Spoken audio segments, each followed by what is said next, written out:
Welcome to devlog number 43. I'm pretty sure it's 43. I might be getting the number wrong, but I'm kind of rushing on this devlog just because I had a very busy day today. It's 12:30. I have to be up at 7, so we're going to do a short devlog, but today I basically just concepted stuff. While I was at work, I was thinking about different systems in the game, and one that I'm thinking about a lot right now is the task organization system. Obviously, this is the core of the game. It is a to-do list app, so I want this system to be nice. And currently, our system is that you have an up and a down arrow attached to every single task. Now, this is nice for reordering them, but it can be a little bit inconvenient just because you have to press the button every single time, and it may still be the way that I go with it, and I may still release it with this feature.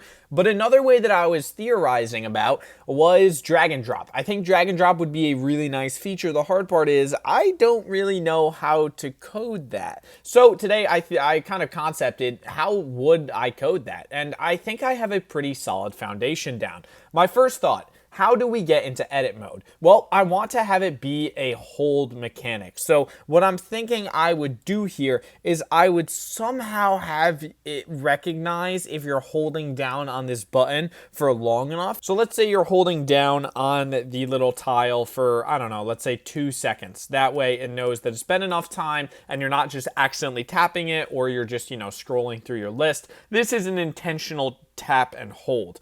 What I would then do is have it start shaking, like, with Apple icons on your home screen on your phone. You know how when you hold them for long enough, they start shaking, they get like the little red X. Instead, it would just start shaking and you would be able to drag and drop it. Now, your other tasks would obviously still be in the list. And my thought is that, okay, now when you're dragging it, you're holding it, and wherever you drag your finger, it will move alongside with you. Now, if you are in this range of the screen and you're holding it here, you will not scroll up or down. If you're holding it in this range, it will slowly scroll up, and if you're holding it in this range, it'll slowly scroll down. Now, your position of the tile will indicate where it's going to get dropped. So let's say your position is below halfway on this one, then it's going to be dropped onto this slot right below this task. I think it's a nicer way to do it. I'm honestly not sure. I'm in my head, this works. I don't know if I'm conveying this in a way that makes any sense, but this is kind of how I work through the game dev process. I have an idea, I try and figure out, all right, how could I reasonably code this? And then I try and write it out with visual pseudocode, and then I just go in and I start cracking on it in code. So tomorrow, I think we're gonna work on this system a bit. We're gonna try and see, can I code this in a UI system?